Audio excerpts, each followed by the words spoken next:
know where I'm looking for this go live. Oh, there you go. Can you Nice. see it? Right, we Yeah, are there you go. live. JJ, I want to thank you very much, mate, for taking the time to jump on the podcast with me. And No worries. yeah, Thank you. we'll have a go, mate. So Yeah. where did the tattoo world start for you? We'll start with tattoo world, and then we'll get into bikes because I know you own a couple of bikes. You see your Sportster parts outside your shop when I used to drive past. So Yeah. where did it all start with tattooing? So obviously I'm originally from York, as we were previously discussing. And yeah, I went to college to do fine art, which didn't work out very well. So I just didn't really know where my future was going. So I figured that I'd just go get a job. So I started working at Virgin Megastores, which is well, a popular music chain. And Was that the yeah, one it in didn't go York? very well there. Yeah, it's where Waterstones used to be on Coney Street. Yeah. Oh, sorry, Waterstones is now. And I got a Christmas temp job there with the prospect of being a full time employer after the Christmas period. But yeah, that didn't work very well. I got sacked. Not for anything malicious. That basically I was putting out DVDs and I was just reading the backs of all of them just to get extensive knowledge on the films that we were potentially selling to people, or just being lazy. And then yeah, Phil, the manager, was just like, "Who actually owns Haxby Bread now?" Which is very good if you're in York, Haxby Bakery. Yeah, and anyway, they paid me. They were like, "Well, you can either stay to the end of your term or you can leave now." And I was like, I'll probably just stay and just get the money and stuff. So anyway, got the money, and then I ordered a tattoo kit from. This is going back. New Tattoo New York. It was called. It was in the back of a not Skin Deep, Skin. I think it was called Skin or Skin 2. Okay. Skin 2, maybe, I think so. Just an American magazine. And then about 4 months later, it arrived. So I paid something like $900 for this tattoo machine, which had one of the heaviest machines I think I've ever owned in my life. I think it was 12 ounces. I think that Are was we the weight of it, talking 12 ounces. rotary coil? Or are we talking? Oh, it was a coil machine. Yeah, it was. Right, It's okay. just I should have known. Really, I should have brought it. I should have brought it home. I literally have got them all at work now. But yeah, so I got a lining machine and a shading machine, and the shading machine was about. I'm sure it's 12 ounces. If 12 ounces is heavy, my metric and stuff's terrible. So Mate, yeah, 12 ounces. I'm just agreeing with you. I'm agreeing. Yeah, it was heavy. It was heavy. I Heavy as got out. I got a Cheyenne Thunder. If that, are we talking a lot heavier? Yeah, that's probably like 1 ounce. Right. Yeah. So any modern pen machine is probably, I reckon, maybe 2 ounces, 3 ounces. It's probably even less. If ounces is right, I probably might be wrong.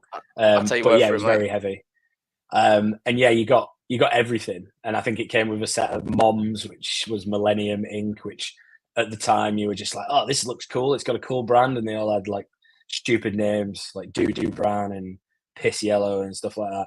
So obviously 17-year-old me was like, oh, this is sick. And then I basically left it in a box for about 3 months because I was too scared to use it. So I literally just got it, and it came in this little steel case. Oh, that was the worst part as well. I got it all out of the casing and stuff, pretended that I was going to tattoo, set it all up, and then just left it. I didn't break it down or anything. I just left it. So there was a needle in the machine for Lovely. probably 3 months before I actually used it on myself, just to clarify. And yeah, I just bottled it. But then I got an import tax thing for about 120 quid. So in total, the whole machine, the whole kit cost me about £1,000. Just to put things into perspective to how much you can get a machine for now, £1,000 was, 2 machines and a couple of inks. It was, but bear in mind coil machines. So you can buy coil machines off eBay now for £4.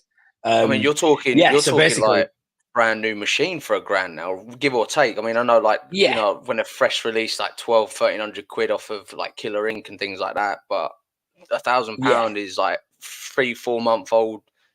When the hype's just started to tear off, they drop it to £1,000, don't they? So that's the thing with these new pen machines. We'll get into this later if anyone cares about it. But it's just I want to learn. New pen machines, they are the simplest things ever. And just because it's got FKX or whatever irons on it, it's 1,500 quid. I was like, it's a battery and a rotary motor. the same rotary motor you can probably get in a hairdryer, which is coincidentally what they used to make tattoo machines out of in prison. So it's like, what the fuck, you know what I mean? Like, we got sorry to interrupt. We just got Ollie's just shouted up saying, "Yo, Ollie from Ride Choppers or Die. It's good to have you on here, man. It's a privilege." You're right, man. Yeah. Yeah. So basically, I got this machine.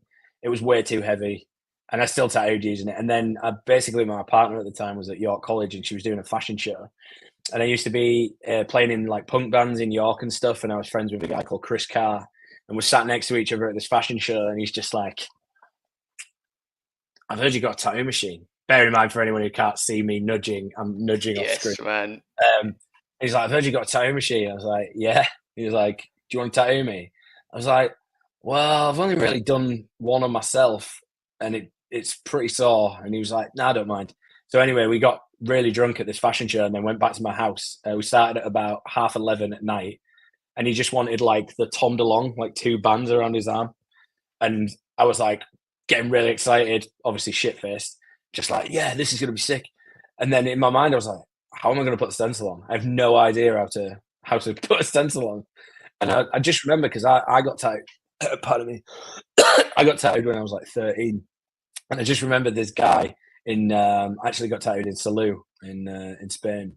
Yeah, man. And I just remember this guy using a roll-on deodorant. And I was like, cool, I'll just go buy a roll-on deodorant from the corner shop.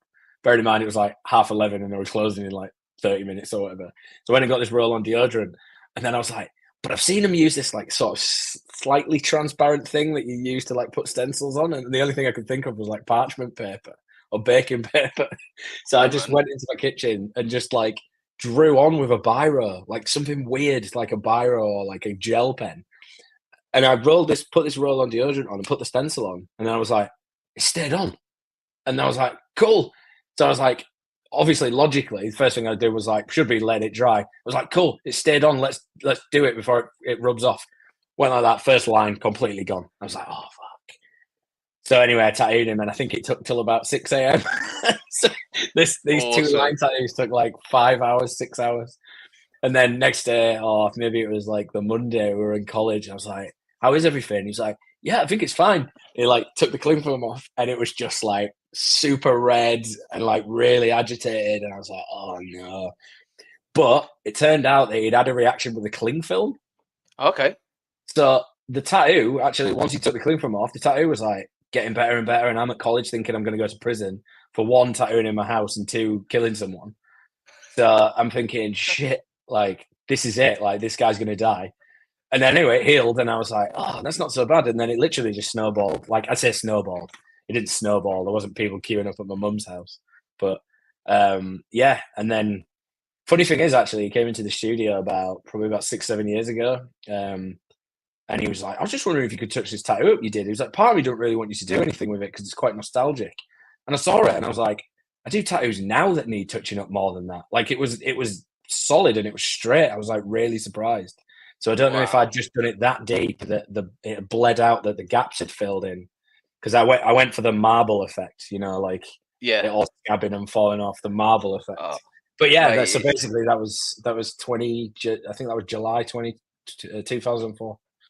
That's and then incredible, yeah, incredible. And then without being too boring, I literally was just like, I can't make a career out of this, and I was just like, I'll do it every now and again.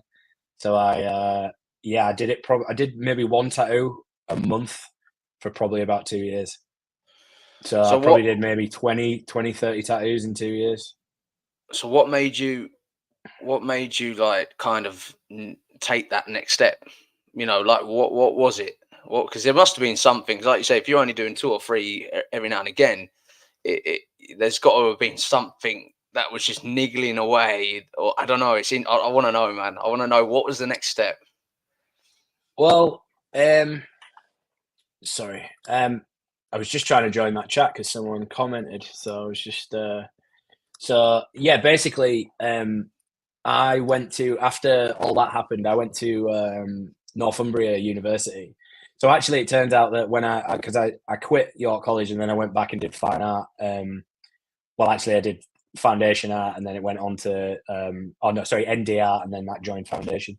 But I ended up doing really well at graphics, so I got an unconditional to Goldsmiths University in London, which is quite a prestigious like art and design university. But at the time, I was like thinking I was punk rock and all that shit, and I was like, I don't want to go to London. It's going to turn me into a corporate tie. So I basically was just like, I'm going to go to Newcastle. So I went to Newcastle, and they wouldn't even let me on the graphics course there because I think I went in with a bit of a cocky confidence that I'd been accepted to Goldsmiths. You should accept me anywhere, blah, blah, blah. And they were just like, nah, fuck off. So I ended up doing this course called multimedia design. Graduated. The job I got offered after that, I hated the prospect, which also was going to send me down to London. So I was just like, nah, I can't be arsed doing this. So it's funnily enough, at the same time I was just about to graduate, it was when I was starting to go on like tour as like merch and guitar tech for a couple of local bands. And just at the same time, Kerry Ann Richardson contacted, well, we'd actually met at a club. She was just like, look, I work in a tattoo studio. The guy's not going to let me leave until I find a replacement. Do you want to come and work there? And I was like, I've probably done maybe like 50 tattoos in my entire career, working on a pine table from DFS in my mum and dad's kitchen, just covered in like needle marks and stuff from when I've missed the ink pots. Just like people's gravy are getting stuck in it at Christmas dinner. I'm like, shit. But yeah, I literally was just like, yeah, why not? Don't want to move to London, and I might give it a go. So that was 2009, I think I started working there. So I'd been tattooing for about 5 years, but not actually really doing anything professional. Yeah, and I guess you could say that's where it started. And then I graduated, and then just stayed in Newcastle for 3 years. So that's awesome. So do you find like with obviously with the stuff you did do at uni? I mean, because like you can tell like you're. I mean, I can imagine most artists are quite clued up on when it comes to digital designing because it's convenient, but you can see that there's a lot of influence from, and it makes sense now you said about how you studied and things, because there's a lot of influence, like a lot of technical stuff going on. Like you're good at like presenting stuff I'm not very good at explaining shit, but I totally get what you mean. It's the thing is like the specialist area that I was in was kind of marketing, so it was like visual presentation and stuff. So the job I got offered after I graduated, exactly. Yeah. So it's like it was basically like it's window dressing for people that aren't shopping. That's the way that it got described to me. It's basically selling a product for people who don't know they need a product. It's basically making something. It's a lie, basically. It's making you feel like you need something. Like GoPro are brilliant at it, and Apple Watch are brilliant at it. Like, check out this new GoPro we've got. Like, it'll make you into a professional surfer or BMXer. But everyone knows that their mundane life, they don't need a GoPro. I'm a sucker for it because I love shit. But yeah, and so basically that's what I was going to do. And tattooing now is basically the same thing. You're making people think they need something that they're probably not buying the product that they've seen, but we'll get onto that later because, we were having a little talk about it, like a little bitch about it before, but I think the industry's not the same as what it used to be. I'm sure like Ollie will testify to that. I reckon he will. Yeah, a lot of like the older people, that a bit. I feel like I was in, I mean, we can talk about it later, but I feel like I was in a transitional period of where the industry used to be like raw. But the guys who I were looking up to will probably say that about the time before that, and they'll say that about the time before that. We all want to feel like we were part of something that was originating, but I feel like that was where I started. When I started tattooing, that was the crossover of when it became hardcore to just not even core, just kind of a bit wet. It just became wet and I suppose and businessy. I suppose as a tattooist, I suppose it's like having your cake and eat it. Like having your cake is the financial. Like, I don't know. Having your cake would be keeping it to what it stood for. I'm probably even fucking ruining this, man. But basically, you want to keep it. I mean, that's what attracted me to tattooing. So like the MC culture, rock and roll rebel, scary looking dude with a Harley. That was what attracted me to tattooing. Like not so much tattooing that's what attracted me to the cult. Like that's what I loved about tattoos. And then obviously, like you say, you probably still want that, I can imagine, but unfortunately that side of it doesn't necessarily just pay, if that makes any sense. Yeah. I mean, so there's two, like, for me, there's two very, very different variables, or two variables of why things have got like this. But like a lot of artists that you might speak to in the future or now will tell you this is one of the reasons why things are getting bad. Like, so I grew up in that sort of period of tattooing where everybody who worked a show, yes, probably middle-aged men who were probably sexist and, you know, all the awful things about like reality now, but there was still strong women in the industry. And then they led this kind of like path of like, this is what a good tattooist is, not this is what a strong female tattooist is or a strong male tattooist. This is what and you know, it opened the doors for everybody, which is great, like inclusivity and all that. But the problem is iPads and Procreate and Photoshop and all these things open the door to people who aren't artists. So for me, that's where tattooing started to get super watered down. Like, yeah. And in the last couple of years, it's amazing how many people I found out that I proper looked up to as tattoo artists just traced. They just didn't use an iPad. They just traced, which is insane to me. Like, I got into this thinking this is an art for artists. Like, this is an art for multi-linguistic artists, like people who can do everything, or should be able to do everything. You know, like having a specialist now, specialism is like the in thing. But for me, it was like people who can just adapt. And who am I to say what's right and wrong in tattooing? Like, I've been tattooing 20 years. Like, you know, I have seen a lot of it, but it doesn't necessarily mean I'm right. Yeah. But I think for me, what we were talking about before is, yes, it's become more acceptable, but with that acceptance means that there is people who are just like, oh, I'm just going to get into tattooing now. Like, I'm just going to go and do tattoos because, you know, I can buy a machine off Amazon. And I'm not saying that that's wrong, because I did exactly the same thing. It's just a different way of doing it. I bought it from an American company because surprisingly, a lot of people who probably are relatively new to tattooing didn't know that you needed a license to get tattoo stuff. Like, most supply companies requested a copy of your license. Whereas now, you can literally buy a tattoo machine on Amazon and get it delivered tomorrow. So that's it. So I'm just gonna sorry to interrupt you there. I just want to say, we're not ignoring people on Instagram, but anyone that's attempted, like, StreamYard won't support the comments on the section on the monitor. So like, I do apologize, Ollie, but Ollie's made a statement saying tattooing is dead. Because JJ can't see the comments on Instagram either. So if you want to get a bit more where he can see you comment, if you want to ask JJ a question, it's probably best to either go on the Facebook page or go on the 666 Customs YouTube channel, and then he can actually interact with the comments. So I do apologise for that. I don't want people thinking that we're ignoring them. We can go through the ones at Instagram at the end if you want, like just run through if there is many or whatnot. Because like I say, I can't. I don't know where I'm looking on the Instagram one, but if you just fire me is it on your page? It is, yeah. You should be able to. Okay, I'll just share it. If you just click on, and then at least then you can actually see the comments as well, just so people don't think we're ignoring them on there. Yeah. So especially somebody as good as Ollie, that's, you know, got the best of the podcast world and knows the tattoo world like you do. You know, we don't want to be ignoring somebody like him as well. I mean, the thing is, like, so me and Ollie met at North Lakes Tattoo Convention, which is a pretty, like I say, it's a pretty salty, salt of the earth kind of convention. Like, it's very.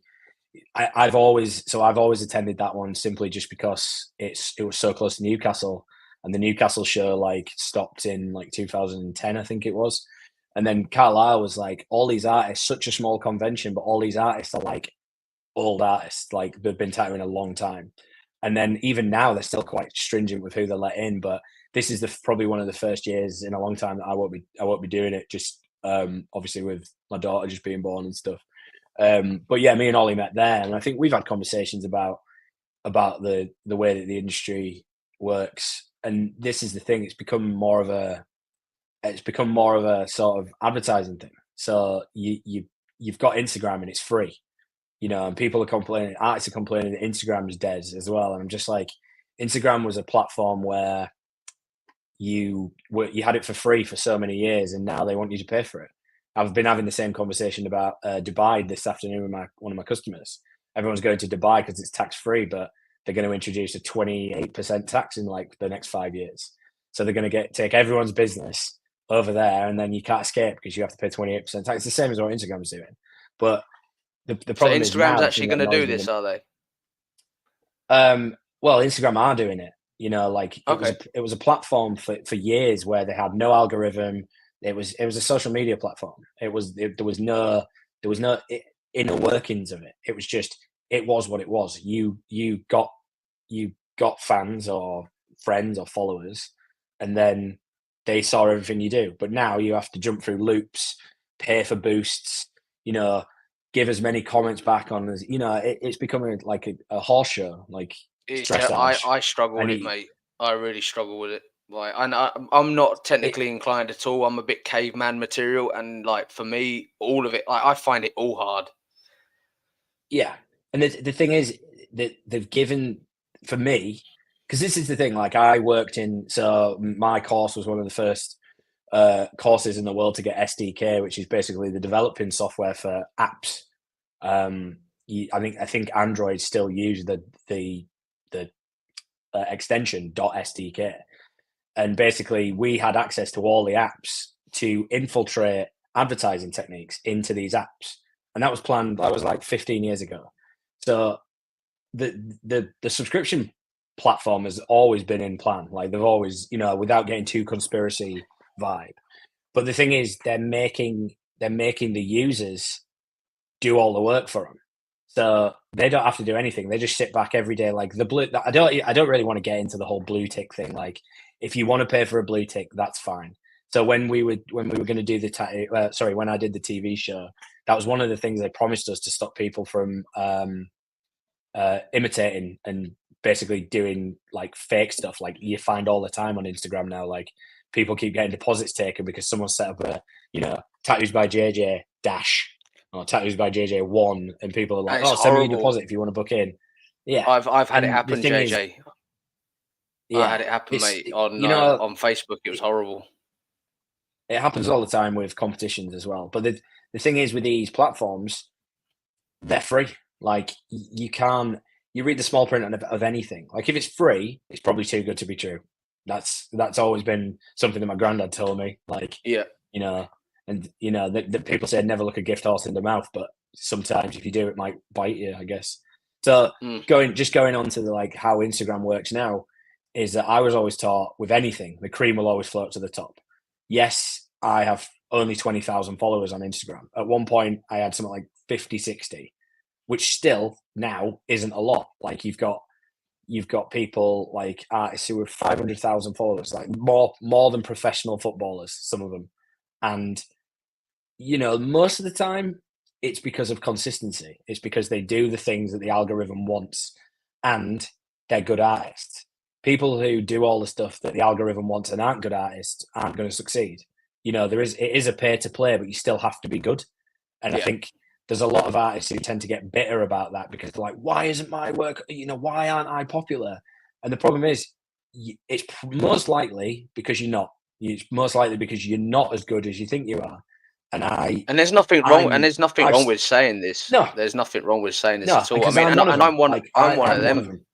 I'm like I said off air, like it's kind of uncomfortable, the idea of me talking about being a form of tattooist when I'm I can't compare my work to yours. It's like, you know what I mean?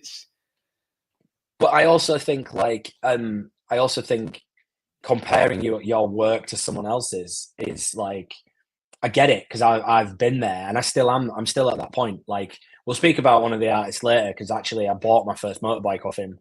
But you're comparing yourself to somebody who does it, and without getting too like philosophical, you're comparing yourself to somebody who's had a completely different experience in everything in life.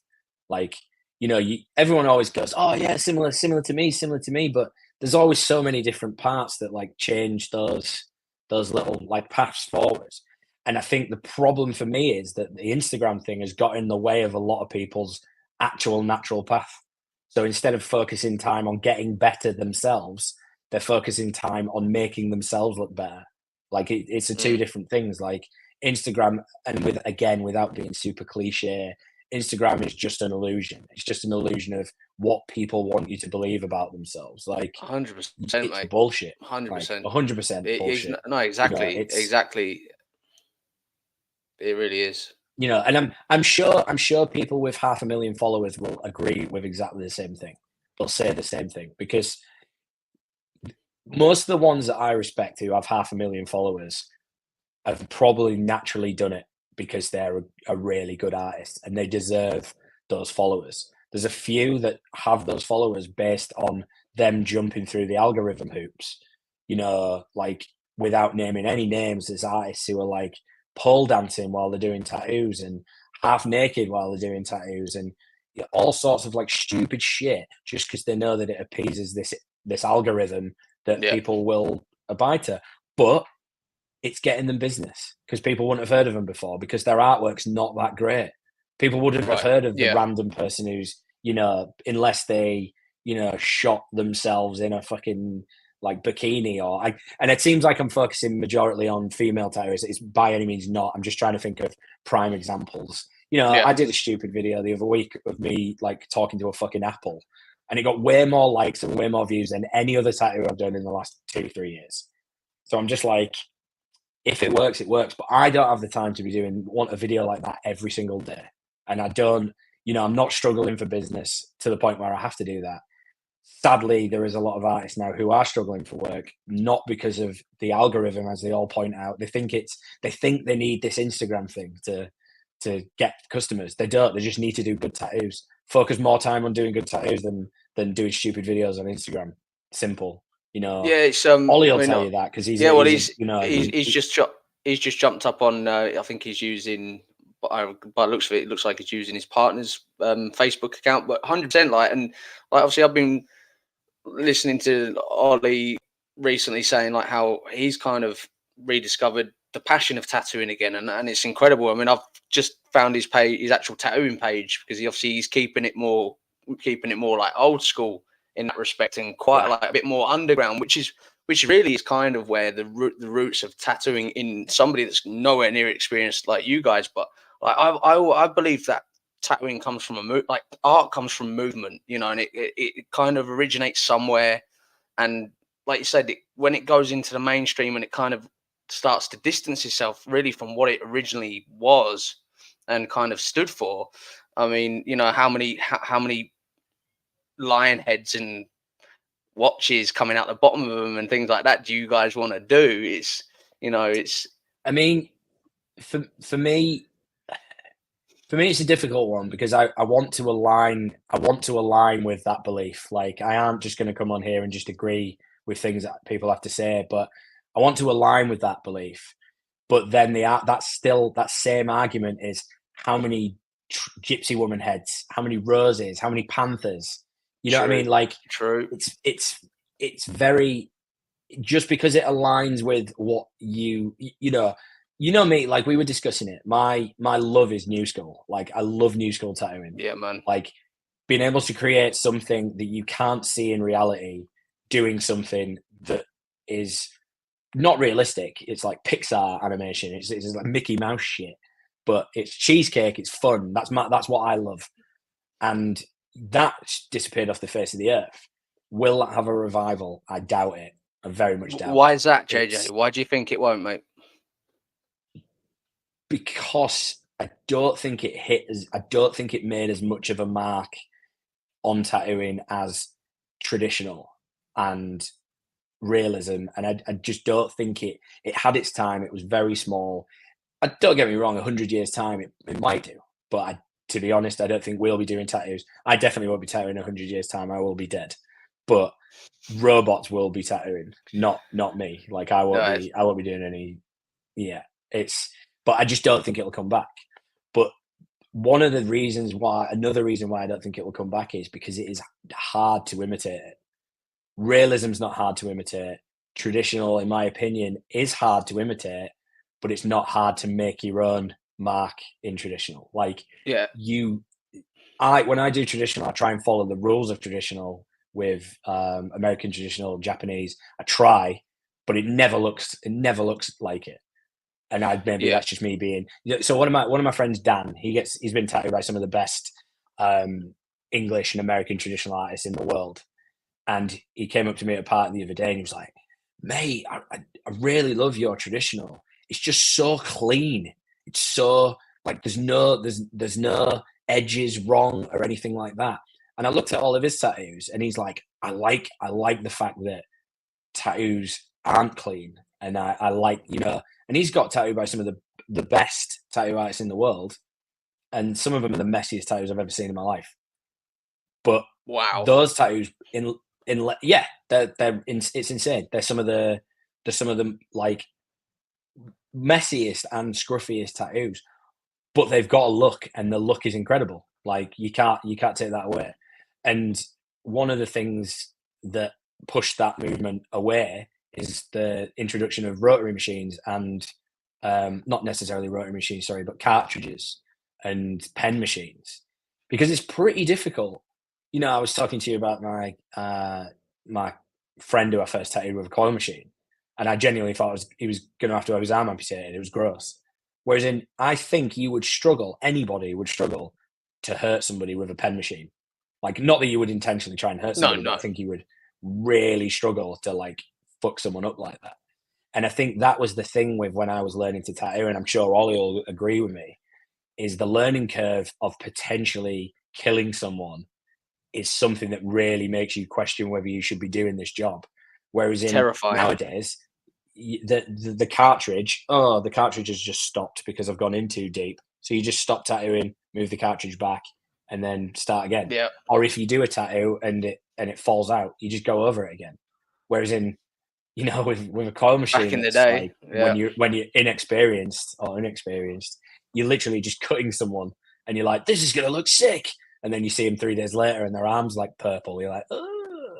Do you know when I think that's probably what has not scared people away like it used to. So there's going to be way more people tattooing.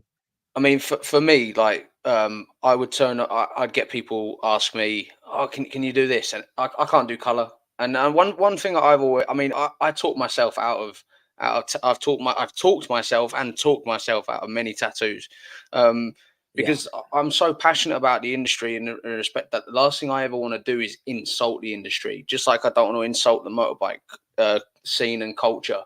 I can't do color, can't do it to save my life. So, and I openly, and I'm not even ashamed to admit it. And I think that's kind of one thing that I feel that maybe people kind of appreciate about me is I don't claim to be anything I'm not, and I'm not going to take on anything that I can't do. I simply don't understand, whereas you and Ollie and other artists that are equally as experienced, I don't understand the difference between a light red and a dark red in respect of having to complete color that might not relate to them colors in the middle to make that transaction, if that makes any sense. Like, I know, you know what I mean? Like, something might look dark red, but it actually isn't red. It might be a different color. So it scares me. I like black and gray. I love black and gray, and I've been fortunate enough to have some friends volunteer the skin for. I love horror stuff, and like I just appreciate the industry way too much to insult it. So I think, like, when I would tattoo, I would feel physically sick when I finished. Yeah, I mean, the tattoo would be presentable, but I'm that nervous of fucking someone's skin up for the rest of their life that I would literally I would feel really faint after. And I know it sounds slightly dramatic, but that's the honest truth. Like, it terrified me to ruin someone's skin. But what I did notice about it, and I had this conversation with Ollie as well, I've never experienced a scenario where I've lost all definition of time. Like, the music disappears, and I know it sounds really, really weird. And this is what I loved about tattooing and my little experience, or my little time in the industry was. And that sounds really weird, JJ, but I've almost felt like I was watching myself tattoo. Like, I just vibed out, and it was incredible. It was absolutely incredible.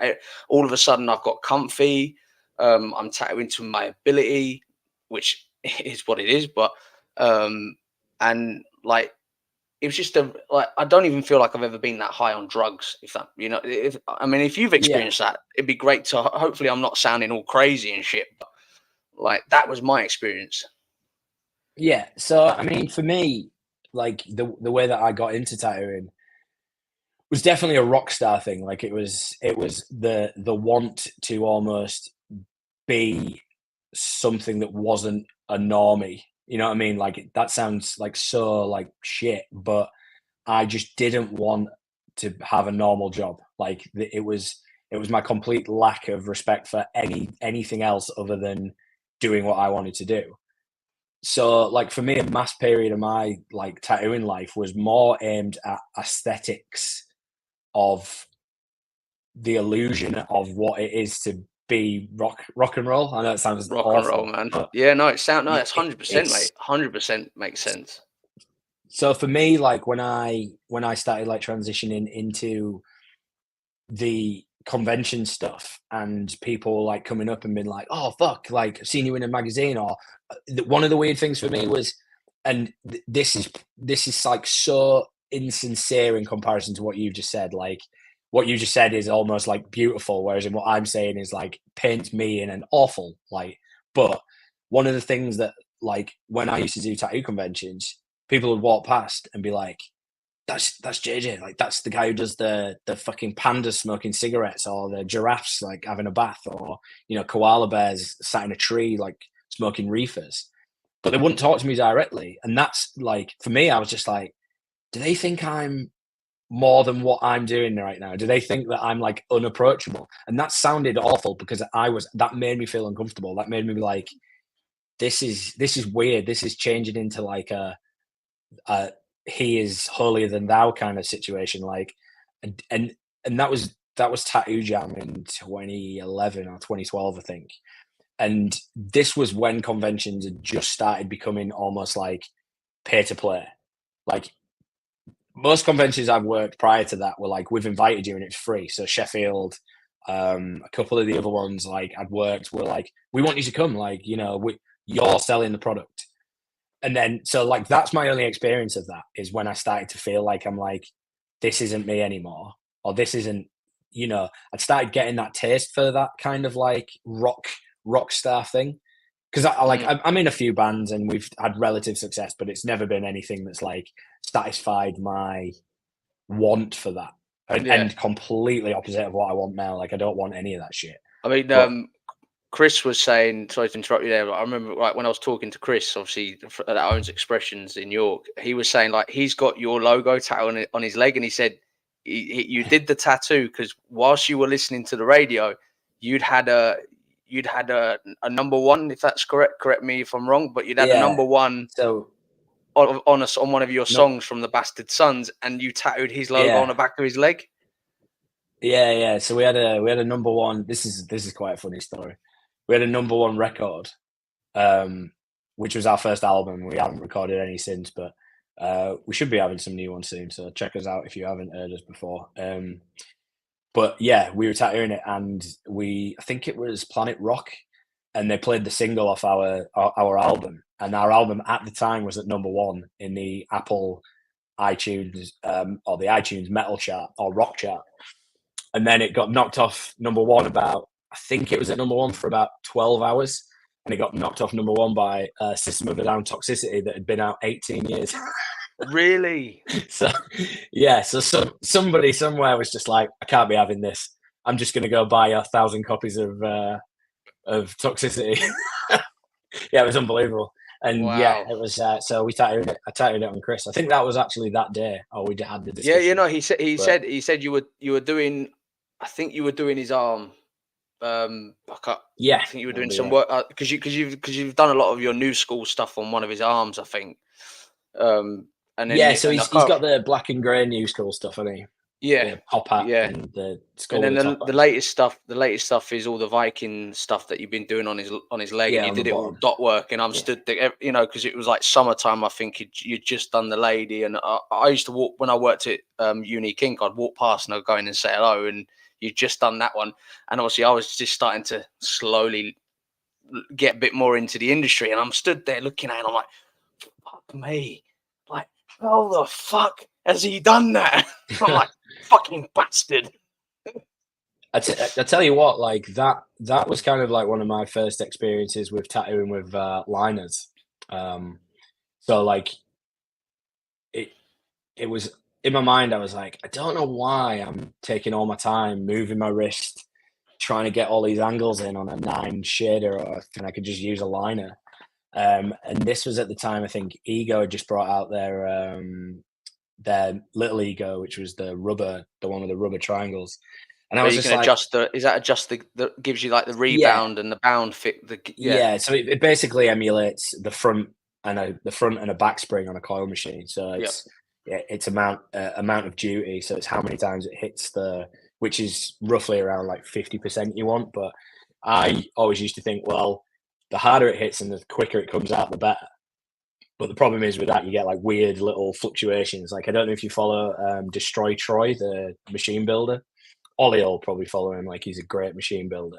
But he always puts on these like super cool, like wavy videos, because obviously they run at the same speed that the lens shutter speed is running. So it gives this really cool effect that the metal's wobbling. Yeah. I think I've seen some of his videos, I think. Yeah, he makes some amazing machines. Like I used one, again 10 years ago. Yeah, he's commented saying he's a wizard.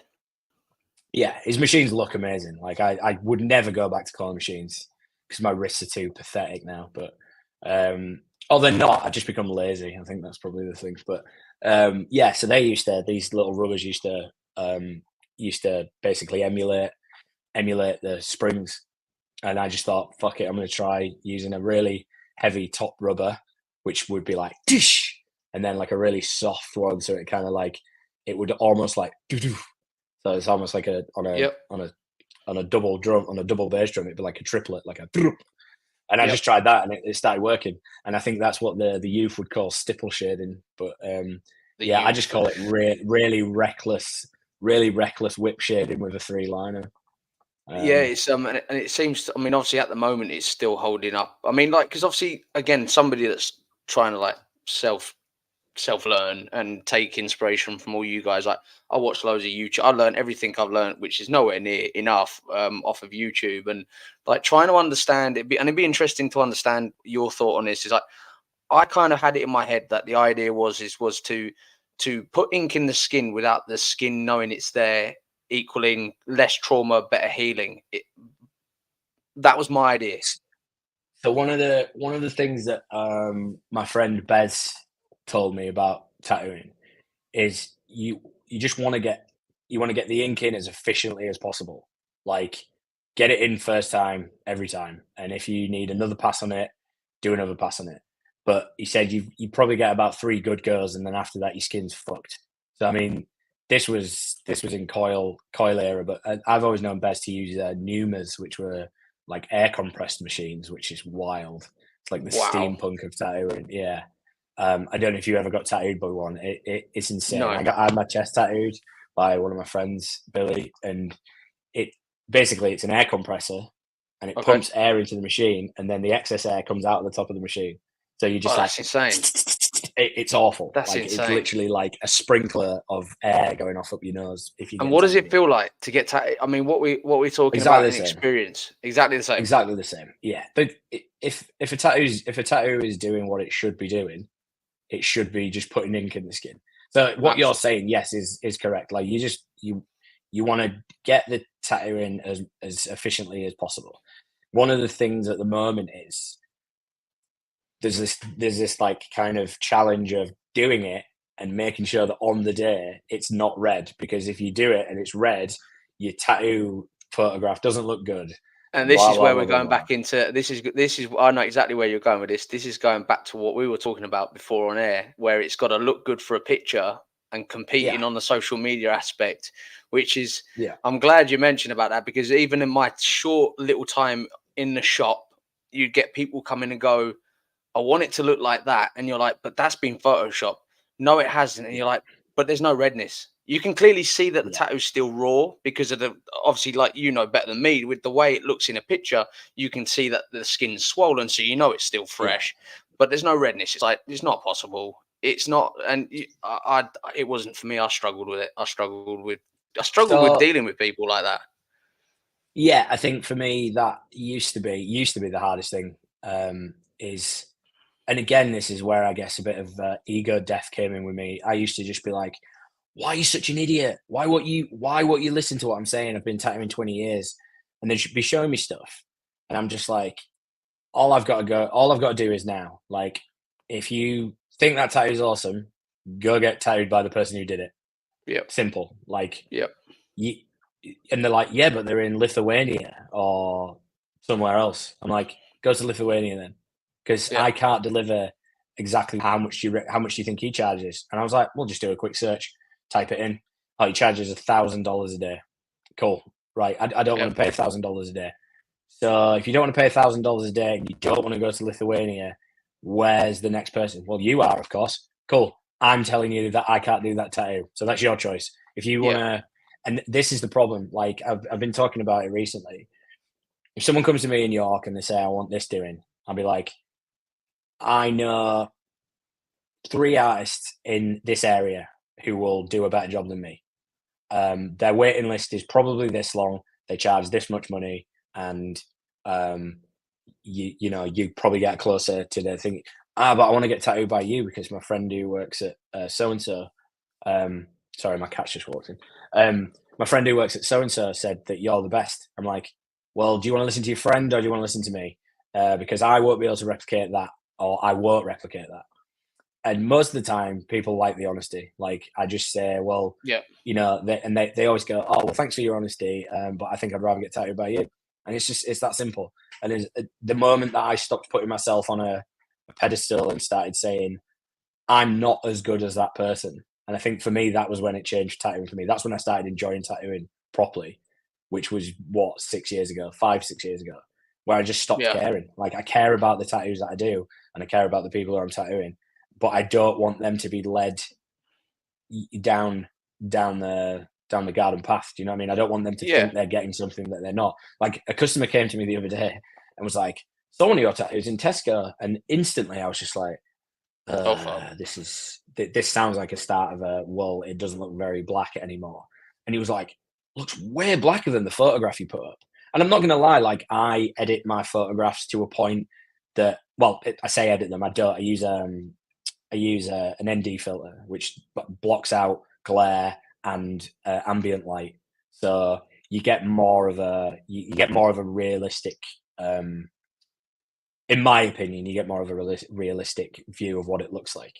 But I put up a tattoo video today, and you can look at the tattoo that's at the bottom. That's healed, and it's next to a tattoo that I've done today, and it's black. And you could argue, yes, that looks way faded, but the other one's going to heal like that. And then when you put them together, like, you can go. This is the thing with Instagram. I think people forget. You can go back. Like, one thing I've noticed recently, I'll stop blabbering so much. No, man, no, that's cool. A lot of people, a lot of people, when they've been tattooing the same client for such a long time, they start getting into problems. I.e., there's an artist, I can't remember their name, but they do these amazing, like, stained glass window kind of skull formation type things. Looks fantastic. Looks amazing anyway. Like, I'm not talking them down. Yeah. But in the last photograph they put up, you could see their leg that they'd done on the other leg. So you could see the tattoo that was on the other leg, and it's nothing like the photograph they put up. It's like, it's a shame. the black is grey. Like, the black is grey, but it's solid. It's not. Yeah. It's not that it's not good. It's just not black. And I find that a lot of people get caught out very quickly. But Instagram doesn't care about that. Instagram doesn't give a shit about that. You know, you can keep your aesthetic on Instagram. You know. And that's one thing. That's one thing for me that I love about Black and Grey. I mean, like, obviously we were talking earlier about Big G. I mean, like, I'm gonna cover a couple of things on my opinion here. First of all, I think that as a customer, you need to research your artist. There's no point going to somebody that only specializes in portraits and ask them to do Japanese. I think also, like, it's such a personal connection between artist and client, regardless of whether you're interested in what they're doing or not. I think that's really important. So, like, as we were talking earlier, like, I obviously I went to a studio, got tattooed by one of the lads who's killing it in Hull. You know, Emilio went and opened his own studio, and obviously G was sat always downstairs. So you walk past G to go upstairs, and you're seeing what G's doing. And it's like, oh wow, you know, I'm like, I'm gonna get tattooed by him one day. And obviously then G was in your studio for a bit, hence how I got to hear about you. And then I went to G when he opened Talisman, and I sat down, and he goes, right, what are we doing? And I was like, right, I want old school hot rod rock and roll bike themed. And he's the man for it in York. Picks up a Sharpie pen. Picks up a Sharpie pen, right? Yeah. And I tell people this story now, and they're like, oh fuck. And I'm like, no, seriously. So he did the skull first. I mean, this, like say, this stuff's 10 years old, and I still fucking love it. And he put a couple of horns. He was almost going down like a bit of a demigod. Damascus, oh fucking hell, Japanese style skull with the horns. I can't remember the name of them. Anyway, do you know what I mean? It was going right. So he drew them in, and I was like, gee, I don't want them in there. So he did the skull and the pistons, and I wanted the conrods to look like they were like bone cracking. But obviously, again, with like how G tattoos, in my opinion, is G obviously being an old school artist, is staying true to the fundamentals of getting, like say, getting in, laying a solid line, and then getting some black and gray, getting a shading in. And then like, and he did the bottom of my arm in 2 sittings, but all of it was black and grey, freehand Sharpie tattooed. I mean, my hand, and this is like incredible. And obviously this is before I'd ever touched a machine. So I knew nothing. And not that I'm claiming to know anything now, but my hand, JJ, is single pass. Only ever been tattooed once, never been touched up. And I worked in injection molding hydraulics. So I was working around 300 degrees of molten plastic. Hot things, and I managed to heal that. Well, you can't even see it. It's such a shame you can't see it, but yeah, I fucking love it. And a very bad area to heal in general. So single pass. So that is a massive shout out to him, because I've done a couple of hands, and I tell you what, I don't give a fuck. They don't look like how I left them, you know. And I'm like, what am I doing wrong? They don't look like how I fucking left them. Yeah, I mean the thing is with G is like, he's another one. His background is in illustration and graphics. So like the fundamentals in those things are line work and solid color or solid black. Like, and you could be the best tattooist in the world or the worst tattooist in the world, but if you don't know what you're doing with the tool itself, so like there's loads of tricks now that people use to kind of emulate things, and it's how you apply it to what you're doing. So like there's a big buzzword at the moment, everyone's talking like fine line. There's like in York, Natasha, who works at our studio, she's the only person to go to for fine line. She's the only person who I saw the video you put up, man. Like I saw the video the other day.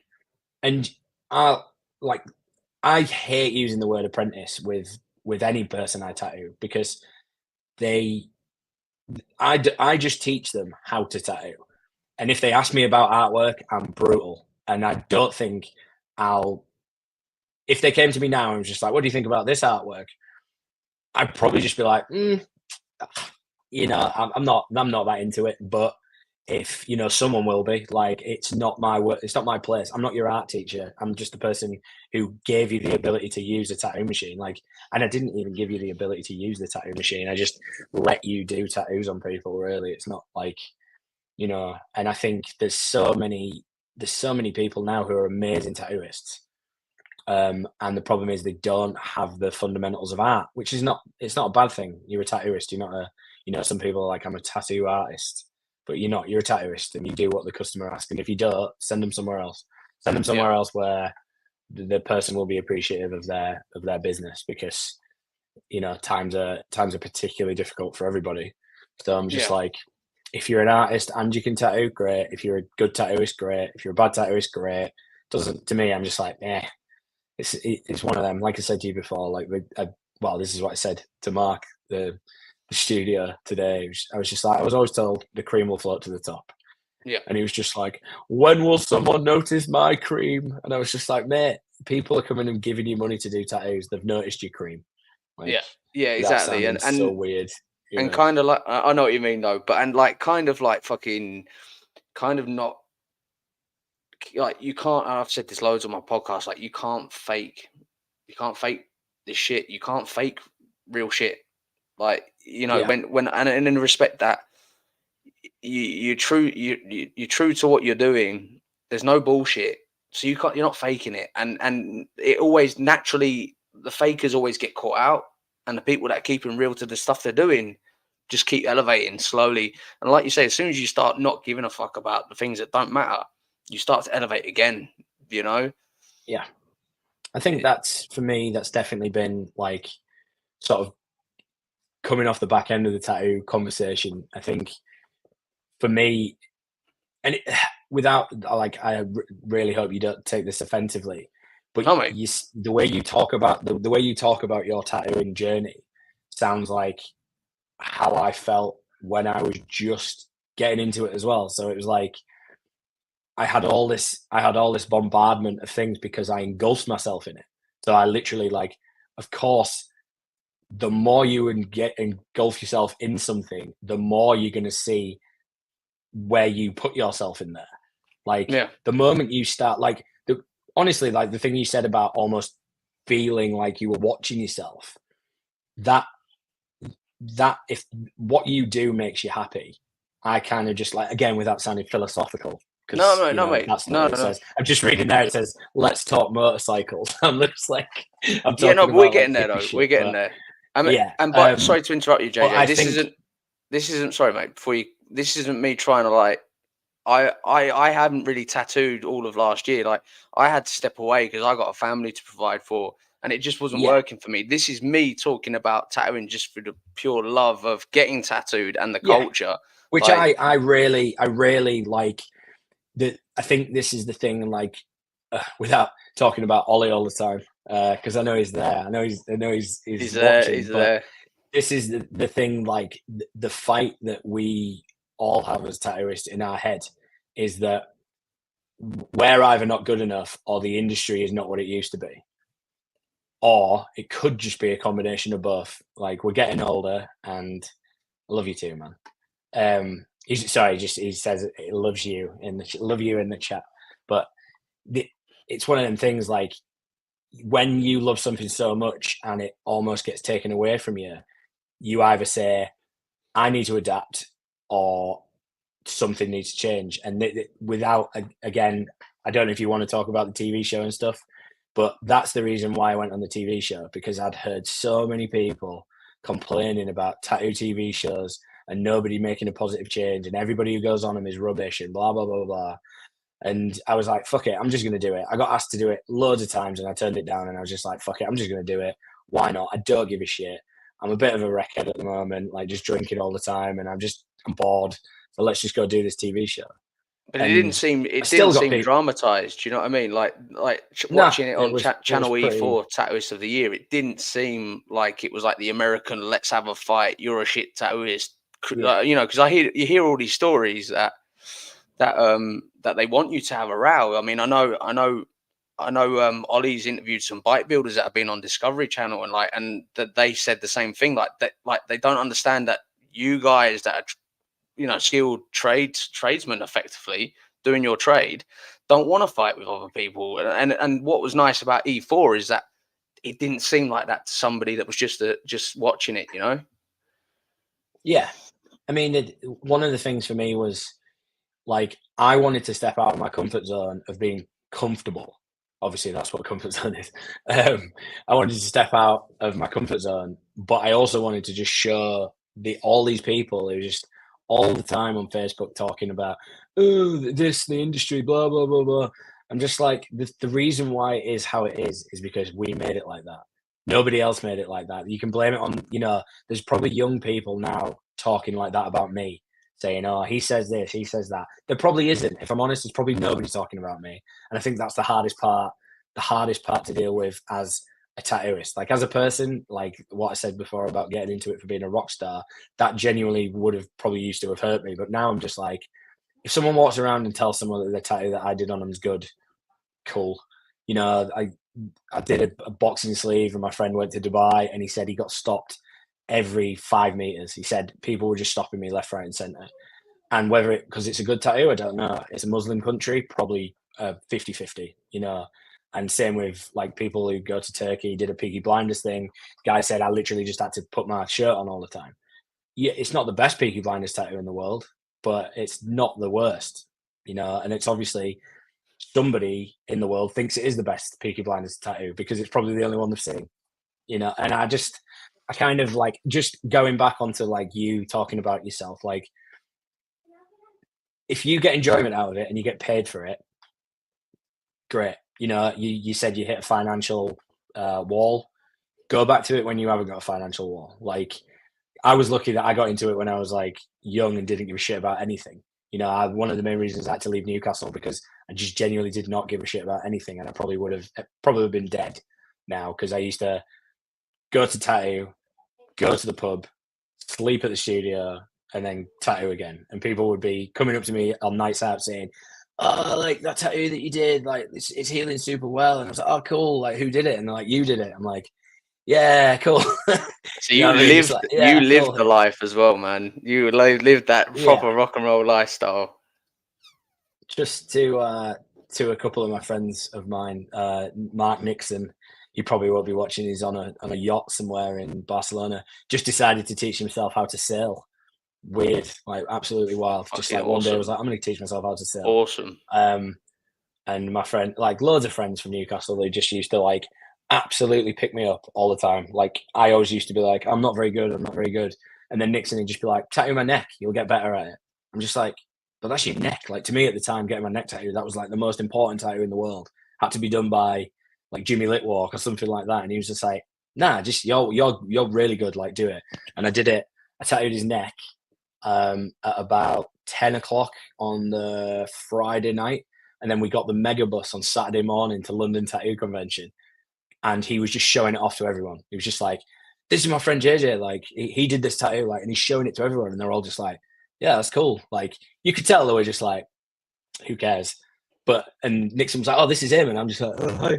Hey, how you doing? Yeah. Like trying to play it cool. And I'm like speaking to like fucking, like I said, Jimmy Litwalk. Jimmy still comments on my stuff now. And I'm like absolutely fangirling over him. Like, and it's like I said earlier, like I finally get, it's like I was saying earlier, like I've, you know, obviously being that I lived in and around York, like half an hour down the road now, like I'd drive past and I'd see you like driving the other way. Or I think at one point my route to work, because I used to work I used to work at bus depot in James Street in York.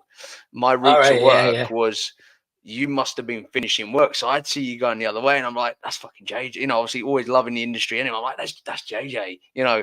And like, really, I don't give a fuck, man. It's like, obviously like saying to Ollie as well. It's like, you know, it was crazy to have Ollie wanted to, well, I asked Ollie if he wanted to jump on my podcast and he was like, great. You know, he was like, yeah, we'll do it.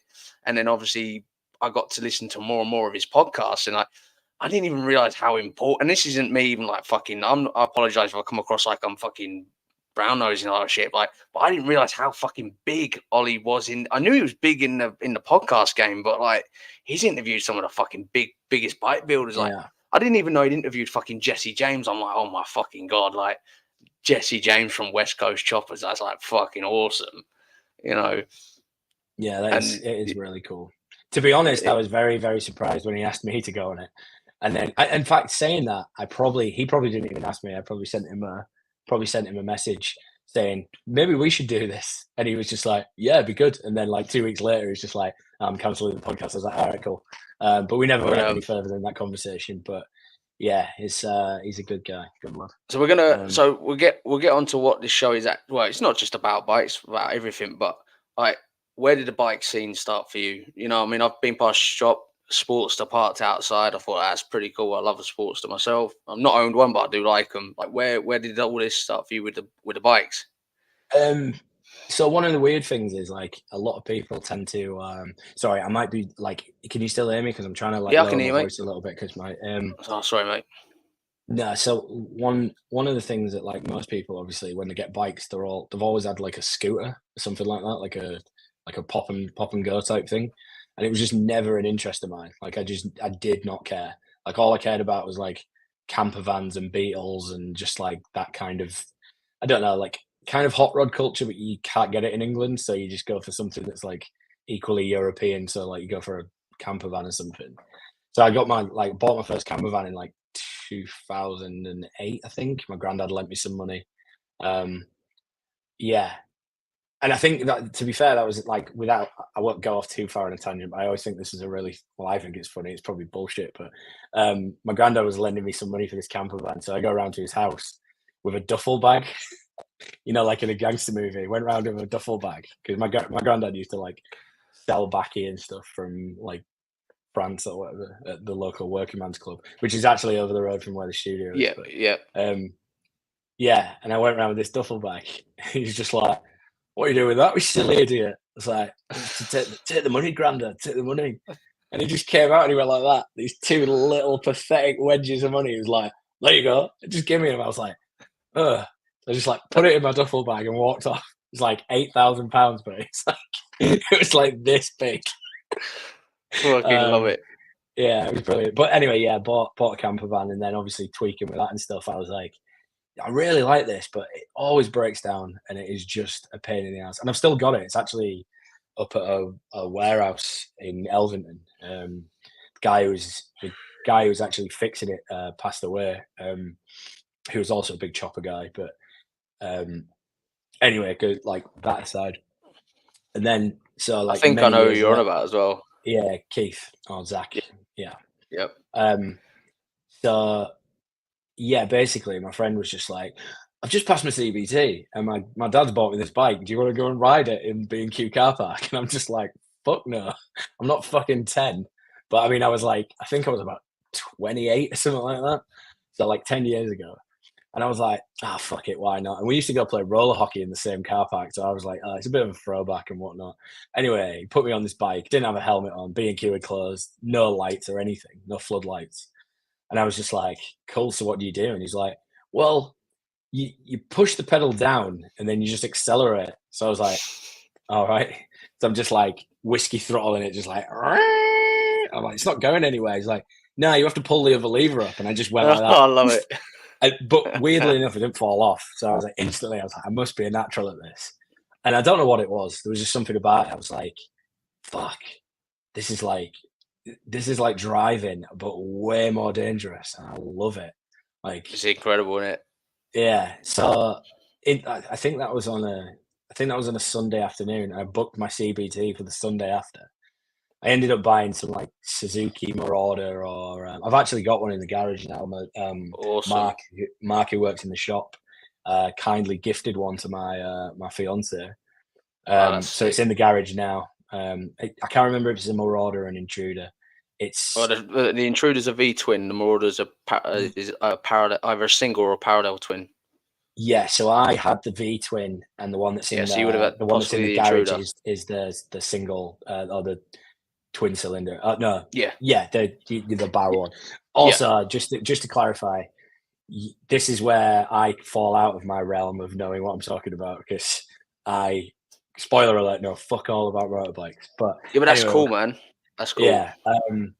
So anyway, I did that. Rode this bike round. I mean, I'll send you some pictures later. So I fucking white wall painted it. So like, because obviously you can't buy white walls for fucking 1-2. You probably can, but they're probably fucking way more expensive than the bike. White walled it, chopped the back end off. So there's like this stubby little like rear fender.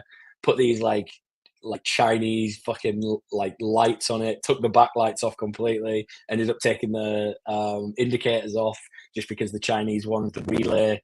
Obviously, I'm sure you've tinkered with these things. Like, yep, the relay just didn't flash work. way too quick. One light would just be like, and the other one's like, So yeah, fucked it all up. Just ripped them all off. I think I paid about 500 quid for it, and I sold it to a girl who I used to tattoo in Newcastle for like 1,700 quid, just because I made it look better. Yeah, man, that's probably not even worth but she loved it. She bought it for a boyfriend, and then basically passed my bike test. I think I failed on the maneuvery one. I failed on that once. Funny thing, actually, I failed it the first time. The guy took the test for me the first time. He was there the second time. And when I passed the second time, I went into the test centre and I just felt this massive slap on the bottom of my back. And he was just like, if you were wearing that and I'd have tested you, you'd have failed again, you little bastard. I was like, all right, cool. Basically, I was wearing like a leather jacket and it was just like halfway up my back. So my whole like love handles was exposed and everything, which was funny. He was wearing like fucking dungarees and like he looked like one of them like Russian hats and stuff. Weird. Fucking hell. So anyway, I passed, and then so this is the artist who I was referring to earlier on, Sneaky Mitch Allendon. He was an amazing tattooist. If people are watching who don't know who he is, go and check him out. He's a fucking incredible artist, incredible tattooist, great guy. Anyway, he put up the Sportster that he had, which was like ratted, like he'd forced patinaed the rear and front fender and stuff. Is it? Do British people refer to them as fenders? Mudguards. Mudguard, yeah. I said mudguard. Yeah, mudguard. British mudguard. Yeah, and it just looked great. And he put it up. I think he put it up for $5,000, and he was like, "For you, I'll do it for 4,000." I was like, "Sick." And he was like, "I was like, I'll just give you the cash for it if that's all right." He was like, "Yeah, no worries." And he's like, "What do you want to do? Where do you want me to drop it?" I was like, "Oh, I don't expect you to drop it off." He's like, "No, I'll come drop it off, and I'll get a lift back." So I think Rich Wells is the guy who owns Gold Rooms with. I think he dropped him off, and he's just like, "There you go."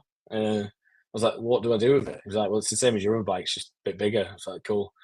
And yeah, that was the same as my tattoo machine. Just I left it in the house. 883. Was that one an 883? That one's an 883.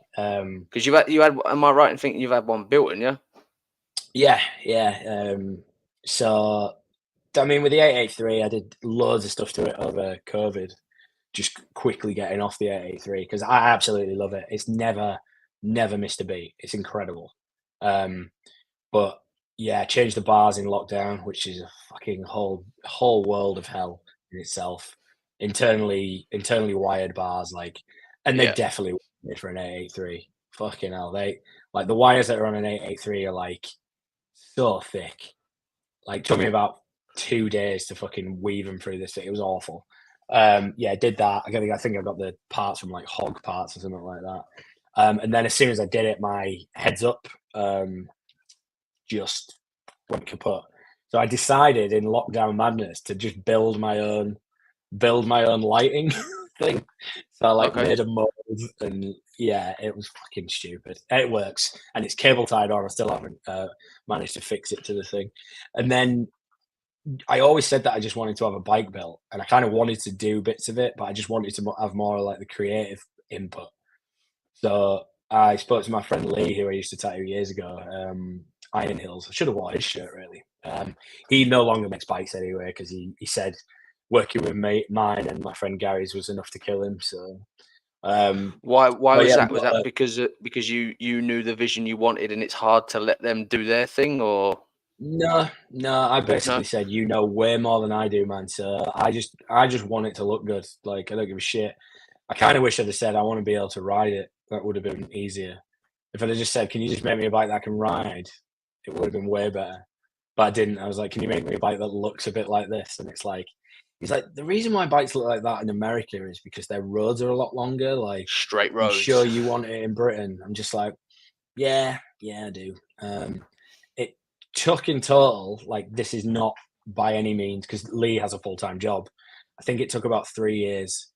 So we got a donor bike, but that's not Lee's fault, because I decided that I wanted all the hardware to be brass or copper. So he sent it off to some guy in Wales who like machine polished everything and made all these custom copper or brass parts. Had it rebored and fucking, new cylinders and new pistons and whatnot. And I was told that the price was, I think that was meant to be 800 quid, and I got the invoice and it was 3,200 quid. Fuck. So yeah, obviously I was just like, fucking hell, like, this is bullshit. And I don't think one person there's the only one person who lived up to their price who told me was, it used to be Slowco, but he's changed. I don't think he makes, so he makes seats. Okay. He's a Spanish dude. I think he's in Edinburgh. Was in Edinburgh. Used to be Slowco Leather, but I think he's called something else. I'll find out. he's amazing. Like, and he's the only person who actually did what he said he was going to do, but cheaper. Everyone else was you got like, a king and queen style seat, didn't you? Yeah. Which was a challenge in its own because it's not really what I wanted, but on the bike it looks great. Like, I kind of wanted like a really big dip in the almost like create a bit more of a back support. Yeah. Yeah. But it's not. It just followed the pan, which was probably a miscommunication. But do you know what? I don't care. It looks good. So, yeah. And I had all the custom wiring done by Andy Spanner Monkey, possibly. It's do you know Sammy Greystone? I don't know. So Sammy and Chris Hatton. So Chris Hatton's a chopper guy he's a tattooist as well, physical graffiti. Send me his link though, because I'll pester him as well for a podcast. I'll pester everybody. I don't think he'll come on. He's quite a solitude guy. But anyway, Sammy is Andy's brother. But she lives in Wales and he lives in like fucking somewhere up here. So he was a no-brainer for the job. He's he doesn't really do bikes anymore. He does like old, like Morris Minor fucking milk vans and stuff. Strange, but I guess go where the money is. So I had that built, and I forgot his name. Really good painter, Matt from Leeds. Oh yeah, paint by Matt. Yeah, he's killing it, man. He did the paint work. And in fact, sorry, I lie. Matt actually did it for cheaper than he said, but he had to do some extra work that wasn't prepped properly, so he charged me for that, which is fair. I did a great job of that. Did a full pearlescent frame. I basically said I wanted it to look like. I think the description was I want it to look like the film Boogie Nights. You know, Mark Wahlberg, where he plays a porn star. I wanted it to just look like every room in that film. So it's like pearlescent white, and then it's got pearlescent cream, and then it's got like brown and gold fucking stripes on it. It's kind of based on an old AMF, I think the Harley AMF, is it? Which is, I believe, is it a styling company, the AMF? I was reading about it. You know, mate, I'm not even going to claim to know either. So it's Harleys. I like the look of them. I can't afford them. To be fair, just get an 883 on finance and then just keep it. Fucking hell, like the value. I don't understand why people don't have more of them. Like, they never. Literally, it's the only vehicle I've ever had that hasn't had a problem ever. Like, granted, I probably only put like maybe 1,000 miles a year on it. Probably not even that, but. So what engine's in the custom in the full build then? Is that not sports? It's 1,000. It's 1,000 cc Sportster. Yeah. You got the Ironhead. Yeah. Yeah. You got the Ironhead. I spoke to Lloyd about it, and he was literally just like, "Good luck, Lloyd." Last week of July, he was just like, "Last week of July, mate, the Sportster is probably one of the worst engines you could have physically." But he's like, "I absolutely love mine, but they look incredible." Yeah, I mean, it's basically the same as a knuckle, really, isn't it? But well, the heads to me they look like a shovel, like with the heads. Yeah, sorry. You know, I mean, and again, like listening a lot to a lot of the boys that Ollie's had on his podcast that own Ironheads or have owned them. You know, kind of the boys in America are saying like it's your cutting your teeth bike. That's where you learn how to. That's where you learn how to keep the thing running, and you know, I think that's awesome. So, I mean, one of the things I did, again, this is where my hipster element comes in, which I've heard is like big in the, well, not so big in the chopper scene at the moment, but someone asked me to do a photo shoot for one of their magazines, and I was just like, do you know what, why not get some free photographs of the bike and me? And it's all good for promo and stuff. And anyway, we did a couple of shoots around York. And because I'd started it and stopped, because originally it had an immobilizer in it, because I said I wanted it to be keyless, so because I just didn't want dangling keys hanging out of it, scratching your paint. So I basically was just like, I want an immobilizer in it, just stick it under the seat, whatever. It just means I don't have to have a key. So anyway, we do the shoot, stopping and starting it as a push start as well. I had a starter motor retrofit into it, which fucking shouldn't have. It is a joke. But anyway, did that a few times around York, and I was like, this is going really well, to be fair. Bearing in mind, it's got this double stack halogen light thing on the front. Yeah. Anyway, got to the last location and I was like, it's getting dark now, like, no indicators, like the rear light is dull as fuck. And I'm not really that bothered about that because I only live down the road. So I was just like, but I'm probably going to get off. Anyway, he leaves and I go to start it, nothing. I'm just like, fuck's sake. Bearing in mind, I'm on a hill outside Old Fibbers on Stonegate. Yep. So like people go around there to shoot up smack and stuff. So I'm just like there trying to kick this bike over on a hill. I'm like, fucking hell, this is embarrassing as fuck. Like, first time I've ever really kickstarted a bike. Don't know why I got a bike that needed kickstarting. And it looks gangster. It looks gangster when it's done right. Yeah. But the only problem is, because it's got, I think it's like, oh, fucking hell. I don't know if it's like 6 or 8 overs. Like, it's fucking high. Like, the rake's been extended like minuscule, but the fucking bars are like so long that it's like that off the floor. So like I mean, I don't know if you've ever seen me, you saw me in real life when I crashed my car, didn't you? But I'm like 5 foot fucking 9 or something. Yeah. So I'm not tall enough to fucking kick a bike over, and I'm definitely too fucking old, and my knees are way too bad. So I'm there kicking it over. So I ring Lee up. I'm sure Lee won't mind me saying this, but I ring him up and I'm like, dude, what do I do? I've broken down. Like, oh, like proper, like, oh, like, because I'm so used to being able to drive something straight away.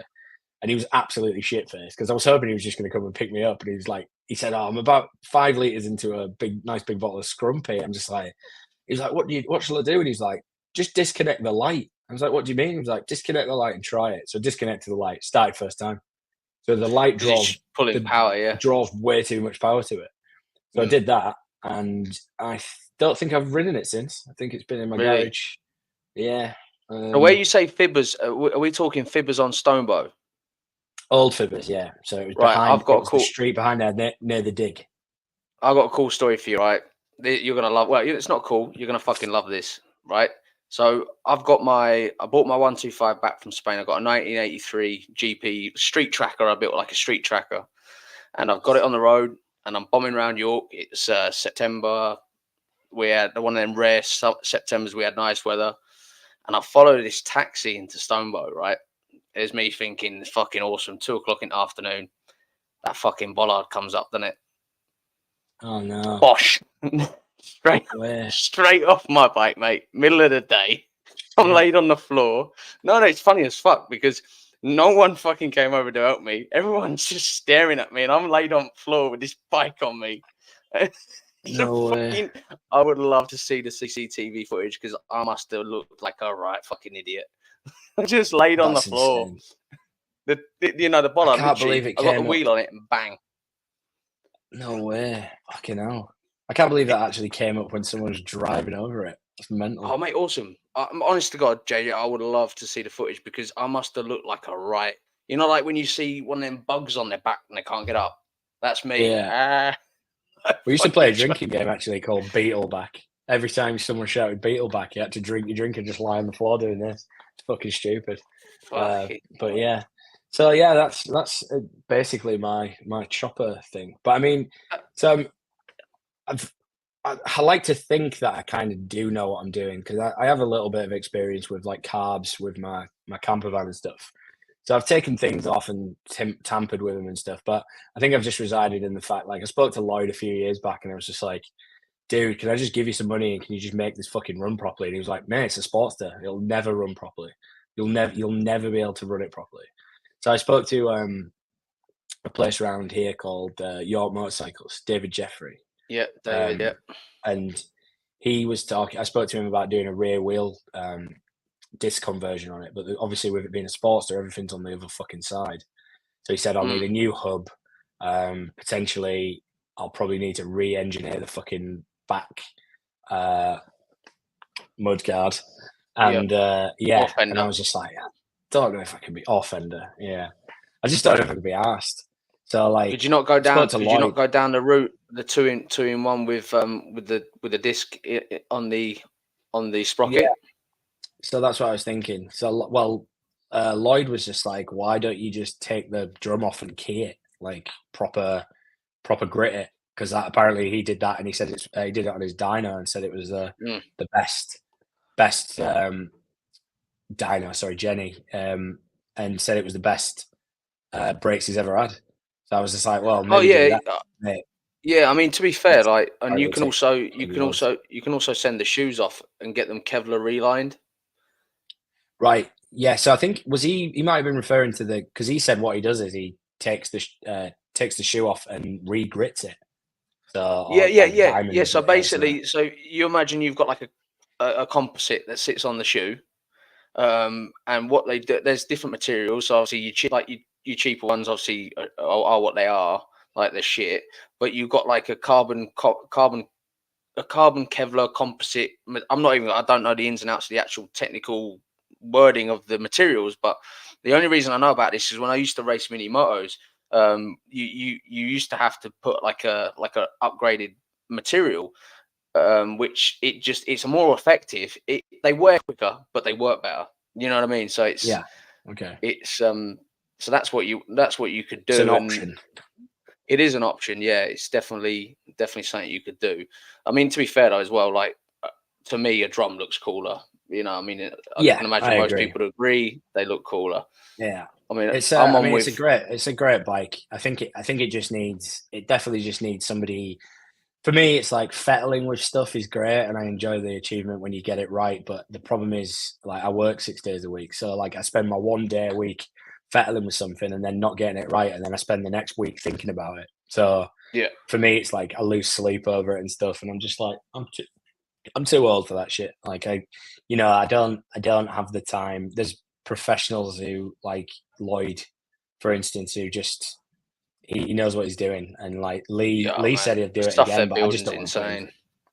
Yeah, definitely. You know, I mean, so, he's got his new workshop and stuff. It looks great, and it looks like he'd probably be able to take more bikes on as well. So like little jobs like mine are just probably a little bit of pocket money for him and stuff. But yeah, whether he'd still want to now, he looks like he's got a fucking not a backlog, but he looks like he's got plenty of people who want stuff doing. So yeah. So yeah, I'm a guy that just like has a go myself, and like being on a budget, I'll just like fuck it. I turned a biscuit tin into an electric box. See, I don't. You might have nice, some. I was the irritating fucker riding because, like I say, working at James Street, I'd come bombing down whole road on me 125. So I run suicide shift. So I got foot clutch. And I had a big nice, skull shifter with skull tank with flames on my tank. No, I'd have just front brake, nothing else on the no indicators, and I'd just come barreling down there, fucking like didn't give a fuck because I'm on a narrow little 125 and I'm running about 20 minutes late for work, popping and farting and spitting flames because it's running like fucking like exhaust I made out of a bed frame, cut it all up and welded it nice. all together. And but that's just what I like about, which is fundamentally like kind of why I set up 666 Customs. Is the idea is that I just want to build my bikes the way I want to build them, and I'm welcoming all this. I'm welcoming the positive criticism with my worlds and shit like that, and then I'm just gonna laugh at people that just want to chat shit. So because half the time people chat Are shit, you familiar with? Um, I watched it on Amazon Prime. It's one of those ones that's just like buried deep in Amazon Prime. Is it called the Rat Race or something like that? Where you have to build a bike on a budget of like $700, and then I've you not ride seen it it. No. from. Let me. I'll try and find it. It's incredible. So like some of the stuff that people make. So one guy made a tank out of, and I still don't know how it works. Made a tank out of an old like storage box. So he's That's just got sick. like a plastic lid on this and like piping coming out of it, and there's like petrol spilling everywhere. And he just had to keep filling up because the petrol was just pouring out of it. But Fuck, you know. it's incredible. Prime Video. I'm sure it's called Rat Race, or if anyone like Ollie might know what it's called. It's an English guy in America, and he moved over there. Like you can tell he's been over there a while. And he's got like a. It's probably not very interesting for your viewers while I just look at this fucking Oh no, man, Rat that's cool, Race. man. That's cool. Um, So I ride now, like now, whilst you're doing that, I've got a 1987 ZX10 that I built. right. Like kind of gone from riding like a 125 bobber straight up to a thing that just wants to fucking kill me. Which anyone that's ridden 80s powered inline fours know that there is no smoothness to them. It's kind of, if you've ever ridden a two stroke with some grunt, it's that type of power delivery. So it's nothing. Fuck, I'm gonna kill you. Nothing.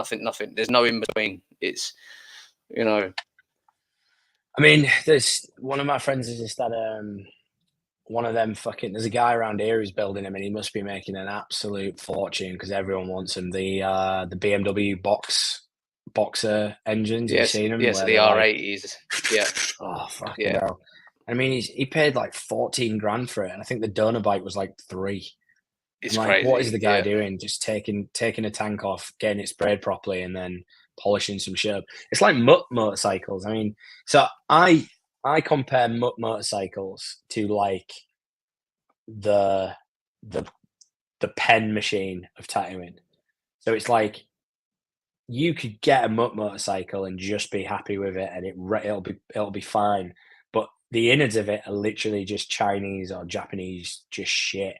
Just it looks nice, and I think for me, it's that gateway into motorcycles, isn't it? Like, so all my friends who now want to do motorbike things, they all want to get a mutt because they instantly look great off the shelf, but they're like 5 grand. It's crazy. Like more expensive than the Harley that I bought off Mitch. Like, it's insane. And then the resale value is nothing. Yeah. You know, like my friend picked one up for like 1,700 quid from Harrogate, and I rode it all the way back from Harrogate because he didn't have his license, and it was great to be honest. It was nice to be on a 125 where I could actually hear myself, because I don't know if you probably haven't heard the iron that I've got. I haven't, mate. No, I haven't. It is unbelievable. Like fishtails on it, like, and it's just like farty metal noises, just like, but like it's so loud. Mint. It's incredible. But a guy actually pulled up next to me on a Deliveroo bike, and he was like serious face. He was just like, "That's too loud, my friend. Too loud. It's way too loud." And then I was like, in my mind, I was just like, so. And as I was driving, he was like being really serious. And then as I was driving off, he just went like this.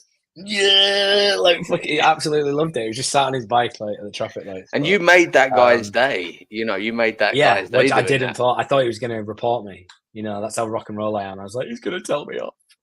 But yeah, it's good. I'm going to try and so I try and do Distinguished Gentleman every year. So this year I'm actually probably going to be tattooing at Triumph. So on A1 Motor. I'm going to try and take my bike down. I'm going to try and do it this year on the iron, which would be a laugh. Yeah. So, but I've been speaking to Jim. So Jim's the owner's kid. I tattoo him a bit, and we've been discussing. I'm going to do like a little tattoo day down there for charity. So if anybody you know in York is out and about, have you done it before, Distinguished Gentleman? No. Do you know what? This is the first year that I've actually had a bike on the road all year. Yeah, do it, man. It's really, really good. It's, it's one of them, like, because it's everybody with different types of bike, there's no fucking attitudes or bullshit. The only people who tend to have an attitude there are the Triumph people. Not the people at Triumph, just the people with Triumphs, So, yeah, it's really good. Done it last couple of years, but this year they're going to try and really make a good thing out of it, because the last couple of years has been, since after COVID, it's just been a matter of like driving around and then just going home. Whereas in this year, they're going to they're putting on some like vintage cars up in Neyburn and stuff. So, nice. Yeah, pretty good one. Yeah, we'll have to. Well, I'll try and get out to that. Well, I'm probably going to be selling my ZX10 soon, just to kind of fund finishing my shed, and then because I got a few bikes lined up. So my first build that's going to be, I'm going to join in the YouTube crew, the Circus. So my first build is going to be rebuilding my 125, but so I'm doing like a hardtail conversion. So I'm basically removing the rear springs, I'm getting some solid bars machine to turn it hardtail, because that's going to be my bike to commute on. So I used to commute. I did all winter on my 125 with a foot clutch and a hand shifter. And I don't know if you've ever ridden foot clutch, but it's an experience. I love the fact how you just said I'm putting a hardtail on to make my commute easier. That's wild. So my commute is I live in Osborwick, so my commute is probably about a mile, and I did it probably 3 times on my iron. I was like, nah, this isn't for me. This isn't for me. Well, Yeah. destruct yourself. Fair Well, enough. yeah. Well, I'm just getting a machine to because I don't want to mess around with the actual structure of the frame and the swing arm. I'm just literally getting 2 solid bars. Imagine 2 bars with 2 holes to the length I want. Pop, bolt them in. Job done. You know, Yeah. it's I need to find this. I'm gonna probably have to wrap it up soon because yeah. No, no, cool, man. obviously, We've been on an hour and a yeah. half But now. I need to find this. I need to find this thing for you because it's so good. But what I'll do is I'll find it and I'll send it across to you. And again, if you want to do another one, because I feel like there's so many things that like we could have talked about that we've probably just skirted over. But if you want to do another one, give this one time to cool down and do another Yeah, one soon. If might be cool. Might be cool to maybe even see if we can get Ollie on and you two can chat yeah, some tattoo, do a a bit more freeway. tattoo stuff and Yeah. obviously I can just sit there going Yeah, like not really it's understanding half of what you're on about. nah. Don't talk yourself down, man. Like I think the tattooing is not what it used to be. But the thing is, you've got to think it's also probably way better than it ever used to be. Like you're not, you've got way more customers. You've got way more ideas and way more things. And I kind of think, it could be worse. Could really be Mm, worse. We could have been the next sign writers. Their job basically became extinct. yeah, It's got a bit of a revival, but not to the point where sign writers are thinking, I'm gonna go back sign writing. They're probably just like, oh, maybe do a bit on the side, but we're lucky really with what we've got. And I think yeah, probably motorbike builders around the world are probably thinking the same thing. They were probably thinking, yeah, I think we're extinct, and then boom, you've just got this next kind of push in, and the same thing's happening now with motorbikes as it is with tattooing. yeah, People who have been in motorbiking for years are now seeing all these hipsters coming along, probably people like myself who are just like, you know not trying to look cool, but like wanting to be part of the lifestyle but not and there's nothing wrong with that. fully committed. Yeah, exactly. And it's the same thing with tattooing. People are interested because it used to be behind closed doors, very much like biker culture. It was Yeah, all behind closed doors. This is ours. You can't have it. And then, now everyone can just be like, well, I want to ride a bike. And if people want to accept me for it, they can. If they don't, fuck them. Because that's what it should be. that's it, That's what and that's biker what I love culture is. about it. You know? That for Yeah. me is like because I'm never going to be the dude that's going to afford a 15 grand panhead engine. So and I simply and I mean I love the knuckles and the shovels and the panheads, but like I don't give a fuck that my 125 is a Chinese Lexmoto. Like the fact that I can pull up on it and somebody wants to ask me about it. And I mean, I say I'll go see Chris, so where Chris's shop is, I'll park Yeah. my bike there. I'll go in and annoy Chris for half an hour, and people go over and take a picture, and I'm like, fucking hell, like I love it, like, Yeah. and then getting someone asking what it is for me, for someone to ask, oh, what is it? I feel like I've achieved my job in cutting it up because if you can't recognize it, I feel like I've done my service. If that makes Yeah. any sense, you know, Yeah. 100%. and that's what And that's that's the all thing. it's about. If you do loads of things like that, your mark becomes the subconscious things that you do that like some people just maybe don't do. And it's like I find that that's the same with tattooing. It's the same with any kind of business. The more you do it, the more you make your own way through it and navigate it however you want. And like probably I can imagine Ollie probably said on his podcast, just fuck everyone else. Like it doesn't matter. Like you have what, let's say that you ride your bike every weekend and you've probably got how many more weekends left in your life. Think about it like that. Like think about the Yeah, amount of time that you've got to do what you want without thinking what does everyone else think about it. Like, yeah, I it's weird as fuck, but and this is how the algorithm works on Instagram. I'll put a photograph up of me on my bike looking like I'm fucking having fun, and way more people engage with it because I think they can see through the authenticity. Most people will just be like, "Oh, it's because it's got your face in it," which is probably true. But like tattooing is a job. yeah, That is my job, and yeah. I love it. Don't get me wrong, but it is a job. But it is a job. Doing bikes is something that I want to do in my spare time, and obviously I don't have enough spare time to be sat at the side of the road fixing it. So, like, in my mind, my 883 is probably my one. Like, I'll probably ride that till the wheels fall off. And my other one is just it was just something that I wanted to do when I was 3 or 34.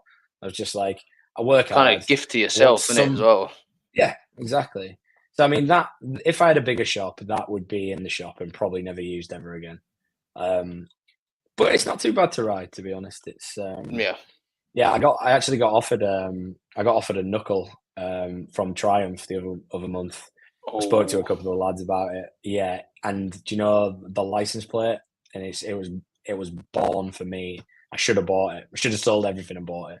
The license that's plate what was you'd have JJ to. First Hogg. of all, that's what you'd have to do to get it. You'd have to sell, because what are we talking? 20 grand? No, they only wanted $6,000 for it. They wanted 6. Really? Yeah. And you didn't buy it? Let me just double check.